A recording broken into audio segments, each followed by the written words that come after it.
Y lo que necesitamos, ya observamos que se le aplica la gravedad, pero no hace contacto con el suelo. Lo que necesitamos es un collider. Un collider va a ser una geometría física que va a impedir o detectar cuando un objeto hace colisión o está en contacto con otro. Y nosotros vamos a manejar figuras básicas siempre que sea posible.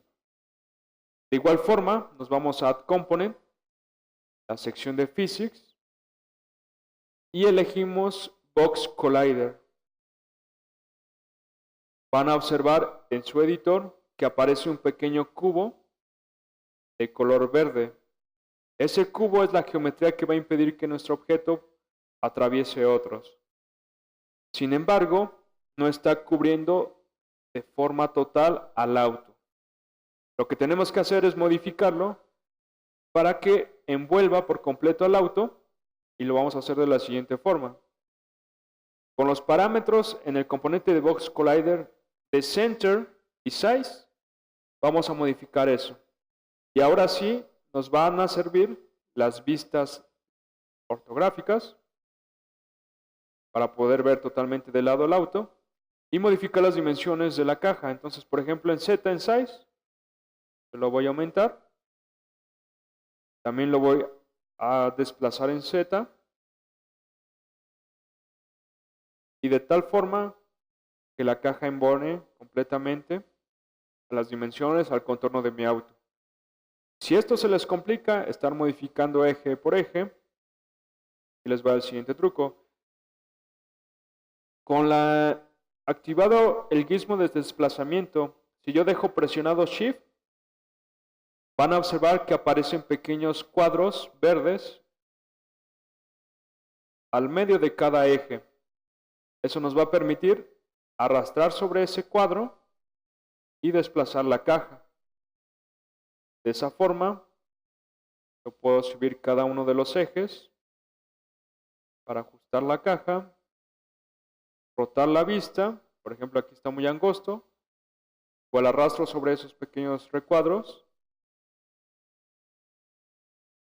y ajusto mi caja. Al final lo que tenemos es que este Box Collider cubre por completo las dimensiones de mi auto. Habíamos quedado que la gravedad ya se aplica gracias al Rigid Body, y ahora con la caja de colisión ya no debería traspasar el suelo. Y así es. Vamos a agregar un script para controlar la cámara y siempre esté enfocando a nuestro auto. Para agregar el script, de igual forma, en este caso nos vamos a la carpeta que les pasaron que se llama script. Es esta. Vamos a sacar este script que se llama FollowCam. Lo soltamos en Project o en la carpeta de Assets que ustedes tengan. ¿Y cómo hacemos que un script tome participación en Unity? Lo vamos a agregar igual como un componente.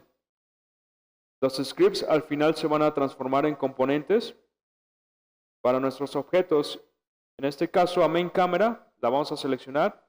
Lo único que vamos a hacer es arrastrar el script de FollowCam al inspector y se va a agregar. Ahorita checamos cómo funciona este script, pero tiene un campo que se llama Target. Target va a ser el objeto al cual va a seguir. Entonces simplemente voy a arrastrar a Tumblr, Target, y va a pasar lo siguiente. La cámara enfoca automáticamente al auto.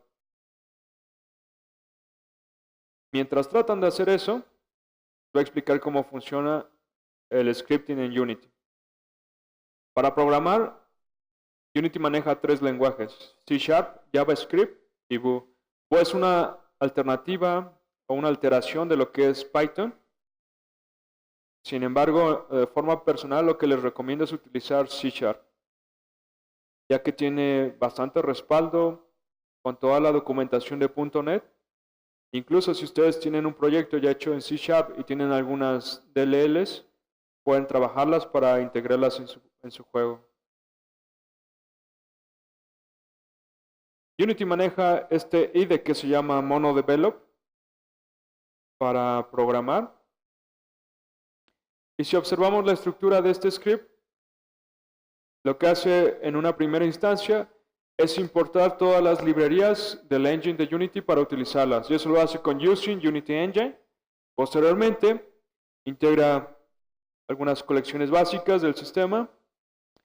Y aquí viene la parte interesante. Cualquier script que ustedes creen, pues va a través de una clase. Y cualquier clase tiene que heredar de MonoBehavior.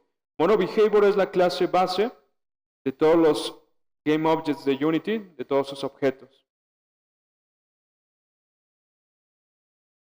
Ahorita lo voy a dejar hasta aquí. Cuando creemos un script nuevo, voy a explicar otras cosas. Por el momento, algo importante que tienen que tener en cuenta siempre es que el nombre de la clase debe ser el mismo nombre que el de su archivo. Entonces observen que el archivo se llama followcam.cs y el nombre de mi clase es followcam. Si no se llaman igual, va a ocurrir un error. Entonces lo que hace ese script simplemente es enfocar al objeto, que es, en este caso el objeto es el auto. Vamos a crear un script para el controlador del auto, que siga las teclas que yo estoy presionando. Para eso, en Project, seleccionamos Create. Aquí están las opciones de lo que podemos programar. Un script de tipo JavaScript, C#, Vue.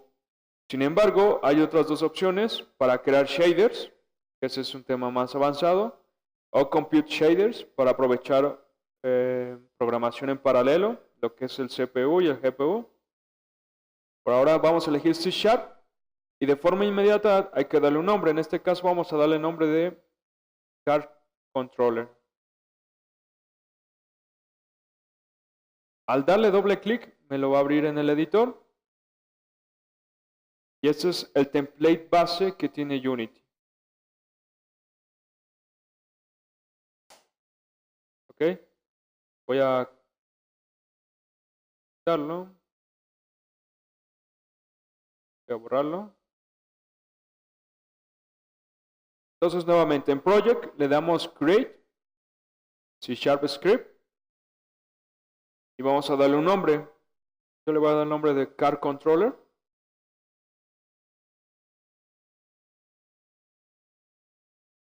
Le damos doble clic y nos va a abrir el editor para poderlo modificar.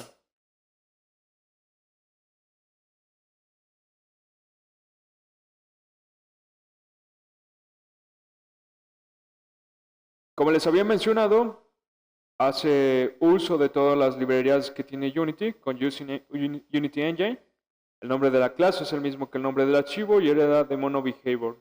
Al heredar de MonoBehavior tenemos acceso a estos dos métodos que van a ser muy útiles, que es el start y el update.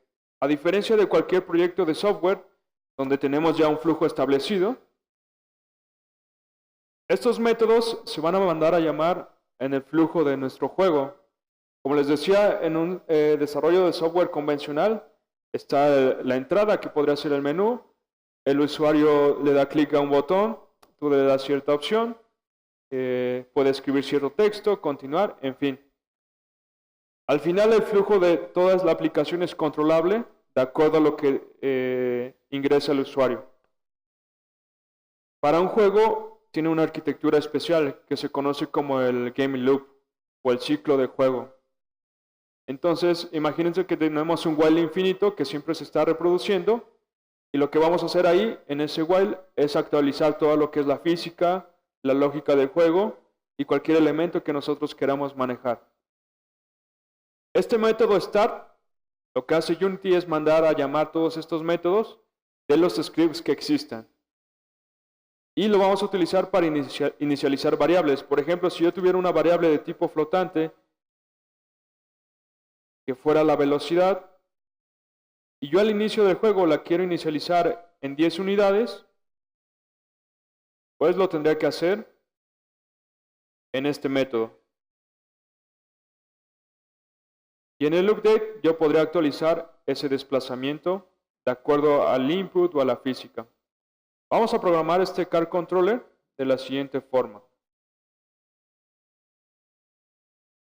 En el paradigma orientado a objetos, una de las cosas que siempre se menciona es el encapsulamiento. Y con modificadores de acceso, yo puedo indicar si es public, privado, protected incluso, para indicar si se puede acceder a este atributo desde otra clase. En Unity sí se respeta eso, pero tiene una característica especial. Voy a borrar el start, ya que en este script no lo voy a ocupar. Entonces tengo este parámetro flotante de forma pública. Y como va a ser el controlador del auto, si le agrego ese script, ese parámetro que fue declarado como público aparece en el editor para que yo lo pueda modificar de forma directa. Voy a declarar otra variable para poderla modificar directamente, que va a ser speed rotation. Y en el update voy a tomar ese parámetro. Ustedes observan, por default cada objeto tiene un transform, componente transform, que es el que le da la ubicación en el espacio a mi GameObject. Lo que voy a hacer es modificar el desplazamiento y la rotación del auto a través de ese transform.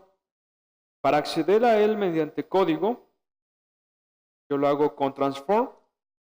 Y el transform tiene dos métodos que nos van a servir para trasladar y rotar. En este caso, translate nos va a desplazar nuestro objeto en cierta dirección. En este caso le vamos a pasar 3 flotantes. Igual podría ser un vector de 3 dimensiones. Entonces quiero que mi auto siempre se desplace por su frente, que en sí sería el eje Z. Entonces en X y en Y lo dejo en 0, pero en Z le voy a pasar un valor. Ese valor va a ser speed, pero lo voy a modificar con la entrada del teclado. La clase input me va a englobar todo lo que es el input de mi dispositivo, ya sea teclado, mouse, incluso touch y acelerómetro. Por ahora voy a acceder a las teclas, izquierda, derecha, arriba, abajo, con el método getAxis.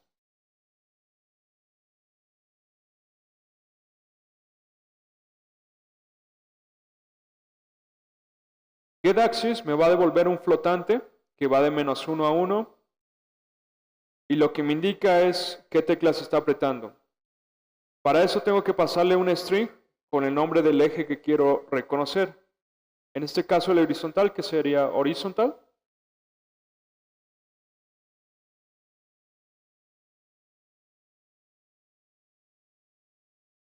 Entonces lo que estamos tratando de ver es quién de ustedes está interesado en continuar con esto, porque tanto ellos tienen pues, toda una diplomado y una serie de cursos relacionados con Unity, donde ustedes pudieran aprender formalmente, y la otra es empezar a poner la sala 3 que está aquí atrás a las órdenes de ustedes, para que empiecen a trabajar en proyectos. Ahí vamos a tener Unity, vamos a tener UDK, vamos a tener varias plataformas de desarrollo para que practiquen más que nada.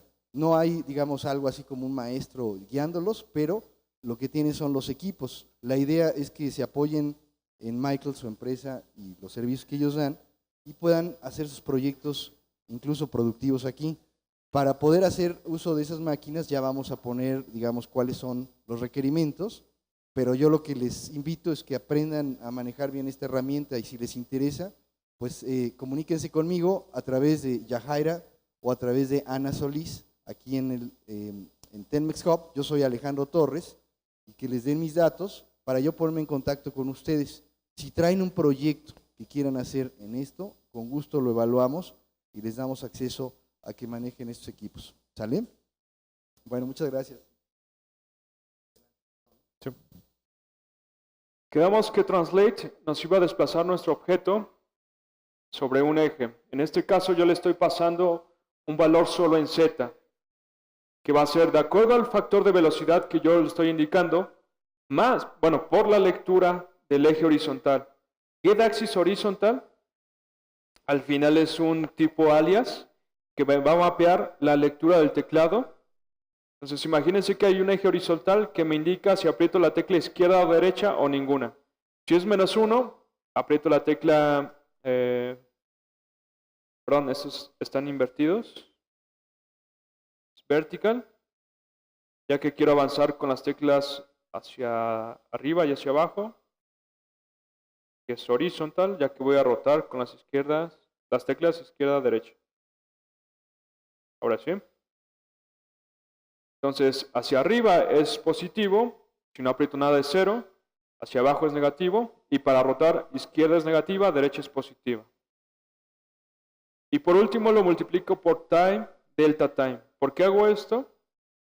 El update se va a ejecutar tan rápido como sea posible. Entonces, si tengo, por ejemplo, una Mac, pues va a ser muy lento. Tengo una Alienware, pues va a ser un poco más rápido.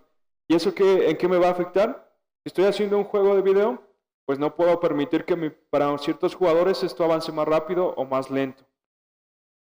¿Y cómo puedo solucionar esto? La clase time tiene control sobre el tiempo. Me puede dar acceso al tiempo total que llevo de juego. Y en este caso, delta time, lo que me va a dar es el tiempo que ocurrió del frame actual al frame anterior. Entonces, si es una máquina un poco lenta, este delta time va a ser más grande. ¿Por qué? Porque se está tardando más en entrar nuevamente el update. Y ese factor es más grande, entonces la traslación va a ser mayor. Si es una máquina más rápida, este delta time es más pequeño y la traslación va a ser más pequeña. Eso lo que hace es ajustar el valor de desplazamiento de acuerdo a la velocidad del equipo. Y por último, lo que hago es un rotate. Entonces, transform.rotate. Yo solo quiero rotar sobre el eje Y. Por eso en X le mando 0. Y me falta Z, que sería 0. Y en Y hago lo mismo, solo que aquí le mando el factor de speed rotation, delta time, y en este caso lo que lea del teclado con respecto al eje horizontal. Si se perdieron, al final les puedo pasar este script también, que sería lo único que les faltaría para tener el proyecto completo. Y lo que tengo es lo siguiente. Si le doy play, la cámara enfoca el auto. Faltó lo siguiente, darle un valor. Ahorita tiene 0, por eso no se desplazaba. Rotación voy a darle un valor de 80. Desplazamiento 30.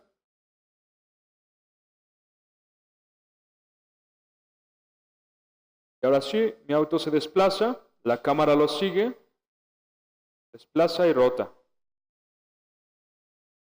Y por ejemplo aquí ocurre ya un comportamiento muy brusco, ya que yo estoy modificando la rotación y posición de mi objeto por código y la física trata de involucrarse también para afectarlo. Estaríamos teniendo ya nuestro prototipo completo. Desde cero creamos el terreno, agregamos nuestro modelo, programamos su comportamiento y pues ya tenemos un prototipo muy sencillo, pero bastante funcional de un pequeño videojuego de auto. Al final, en la presentación, había algunas recomendaciones extras.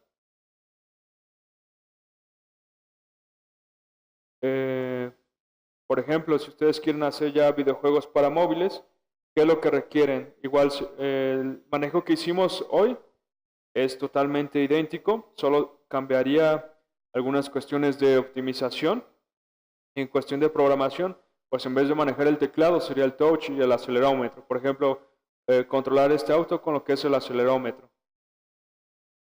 Aquí vienen algunas recomendaciones de las herramientas que se necesitan para móviles. Por ejemplo, para iOS, pues evidentemente el uso de Mac, tener una cuenta de iOS Developer pues tiene un costo de $99 al año. obviamente contar con dispositivos iOS. Siempre que ustedes quieran desarrollar para móviles, es recomendable tener el dispositivo físico, Xcode y la herramienta de Unity Remote.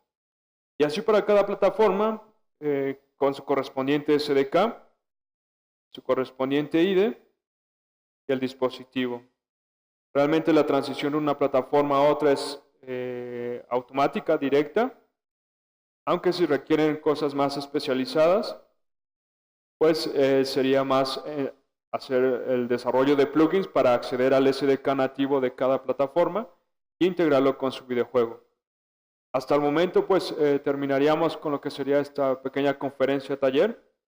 Cualquier duda, cualquier comentario, pues están aquí los datos de contacto. Pues agradecer a los asistentes por aguantar hasta tan tarde, llevar paso a paso lo que es el desarrollo. No sé si tengan alguna duda. Esto que programamos funciona así, tal cual. Incluso puedo hacer el proyecto para Android, por ejemplo, y la cámara, el terreno va a estar tal cual. Si tú quieres, por ejemplo, como mencionas, indicar que esto, o integremos algo para que funcione con móviles, existe algo que son algunas instrucciones de precompilado. Entonces, por ejemplo, exacto, if Unity standalone, si observas, se activó completamente ese bloque. Entonces, finalizo igual con enif, y aquí yo puedo ingresar otro código, if Unity Android, enif. Ahorita lo que escribo aquí, pues me lo va a pintar en verde. Entonces, por ejemplo, ¿qué podríamos hacer? Así rápidamente, transform.rotate. Lo que recibe aquí es 3 flotantes, un vector de 3 dimensiones. En este caso, esto no funcionaría tal cual bien, pero para fines ilustrativos va a estar correcto. Input.acceleration es un vector de 3 dimensiones que me da la aceleración del dispositivo móvil. Entonces, en este caso, rotaría de acuerdo a cómo yo rotara el dispositivo, en teoría. Sin embargo, es un vector que va igual de -1 a 1, entonces tendría que multiplicarlo tal vez por speed o cuestiones de ese estilo. Pero si observas, aquí ya yo puedo controlar el controlador de acuerdo a la plataforma. Y esa directiva existe standalone, web player, e incluso si estoy en el editor, que se maneje con las teclas. Y si ya estoy, no sé, en standalone, pero ya el ejecutable, que ocupe el joystick, por ejemplo, o el gamepad. Entonces es una forma bastante correcta y bastante útil para filtrar el código de acuerdo a la plataforma. ¿Alguna otra pregunta? Entonces, si no hay más dudas, terminaríamos el curso taller hasta el momento. Pues muchas gracias por acompañarnos, tanto los que estuvieron presentes como los que están en vía streaming.